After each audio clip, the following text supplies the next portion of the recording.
Greetings, I'm Pearl John from Logos Management, and let me extend a warm welcome to the other 167. I'm delighted that you could join me today as we continue the series Dare to be a Daniel in a Corporate Den and draw life-transforming lessons from the life of Daniel. Last week we spoke on the theme Unlocking the Power Within, and we said 1. Testing is a prerequisite for towering. 2. Living by convictions invariably yields the coveted crowns. And 3. Clear conscience plus veggies are better than a guilty conscience plus king's delicacies. This week we move on to the 5th part of the series, and we will focus on the theme Breaking the Code of Progress. Breaking the Code of Progress. I'd like us to examine 3 key elements. 1. Your step of faith is met by God's hand of faithfulness. We find that in verse 17. The recording of the scriptures are mind-boggling. There is a significant message, I think, in the sequence of events that are described. Daniel 1:17 comes after Daniel 1:8. Daniel 1:8 says that he purposed in his heart not to defile himself and followed it up with actions in line with what he had purposed in his heart. When Daniel stepped in faith to honor God, that was met by the Lord of Heavens extending his hand and honoring Daniel's faithfulness with wisdom and knowledge far beyond anyone else in the entire kingdom. Often you end up thinking it is your proficiencies or it is your efficiencies that propels you forward. The fact is that there are a number of others who are equally proficient or efficient, and in many cases perhaps more proficient or efficient than you are. But you have found your place, and that is a testament of the faithfulness of God. It is He who has architected your life journey, and it is His faithfulness that charts your way forward. The key question to my mind that you need to ask yourself is, am I honoring God in every area of my life? Do I give preeminence to God in the smaller details of my life? Have I stepped in faith to do the right thing? Let's move on to the second key learning. Internal alignment is a prerequisite for external advancement. Internal alignment is a prerequisite for external advancement.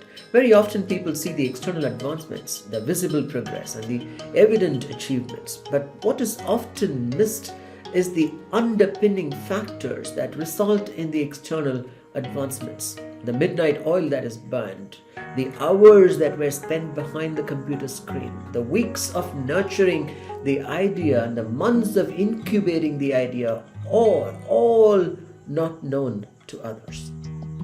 For most, the accolades are visible, not the agonizing hours spent behind the scenes. But you know what? The discipline you exercise in your mind and body shall bear fruit one day when everything will fall in place. And the world around will provide a standing ovation for the accomplishments you have achieved.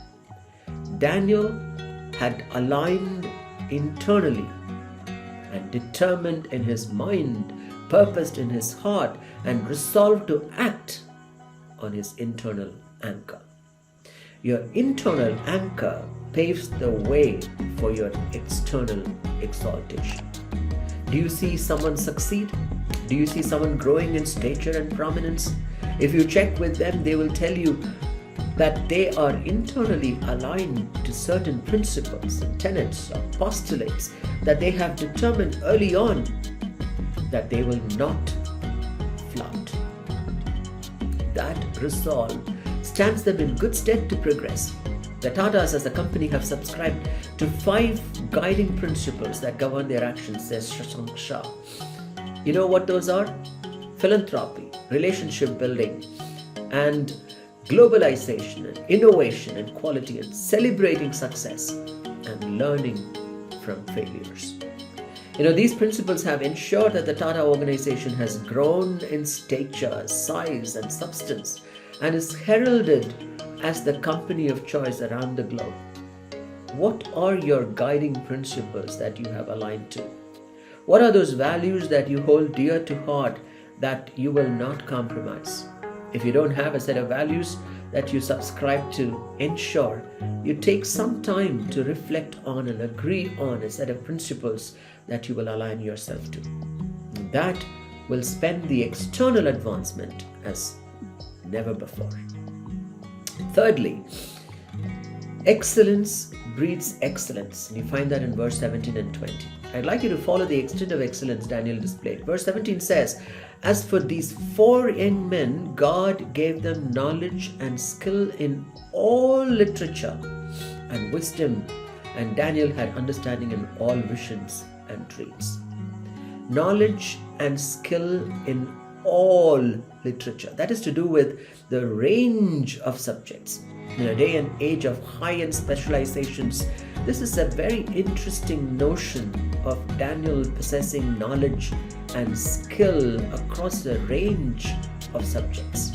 Knowledge is mastery. To add skill to it would mean he was in a position to leverage that mastery to a high-end level that is indicative of excellence, par excellence. To me, the knowledge and skill in literature speaks of hindsight. Additionally, he enjoyed immense wisdom, which is essentially a step up of knowledge, where the incumbent is in a position to decipher where the knowledge is best used, which is essentially what is called as insights. Further, he had an understanding of visions and dreams, meaning he was well versed with the envisioning and detailing the vision, which is to do with foresight. Verse 20 says, "And in all matters of wisdom and understanding, about which the king examined them, he found them 10 times better than all the magicians and astrologers who were in his realm." Excellence breeds excellence. And when you are in the path of excellence, you invariably become better and brighter. As leaders in the corporate den, we are required to nurture hindsight, gain insights, and demonstrate foresight. Are you investing sufficiently in gaining these as Daniel did? May God grant you the grace from above. This is Pearl John signing off, The Other 167. I want to thank you for watching The Other 167. Please do share this with your friends and contacts and encourage them to watch this as well. Have a great weekend and a greater week ahead. God bless you.